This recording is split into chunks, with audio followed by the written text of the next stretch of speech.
ఆస్తి కోల్పోతూ మీకు ఉన్నటువంటి ఇల్లులు అమ్ముకోవడం కానీ, లేదా పొలాలు అమ్ముకోవడం కానీ, ఇంకేదైనా సరే మీ పెద్దల నుంచి వచ్చినటువంటి ఆస్తుల్ని అమ్ముకునేటువంటి పరిస్థితులు మీకు వస్తున్నాయి అంటే మీ మీద కొన్ని చెడు ప్రయోగాలు జరిగాయని మీరు గుర్తించాలి.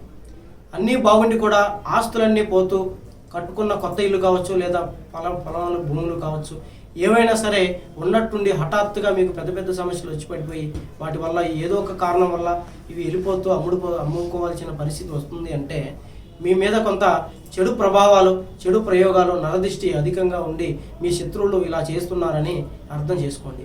ఇలా కనుక మీకు జరిగినట్లయితే మమ్మల్ని సంప్రదించండి. చాలామంది ఇలాంటి పరిస్థితుల్లో అంతా కోల్పోతూ చివరి దశలో మమ్మల్ని సంప్రదించి వాళ్ళు మిగిలిన ఆస్తిని కాపాడుకున్న పరిస్థితులు చాలా ఉన్నాయి. అలా కూడా మీకు జరుగుతూ మీ ఆస్తులను మెల్లమెల్లగా కోల్పోతున్నట్లయితే, ఇలాంటి వాళ్ళు మీ స్నేహితుల్లో, బంధువుల్లో కూడా ఉన్నట్లయితే మా వీడియోని షేర్ చేయండి, మమ్మల్ని సంప్రదించండి.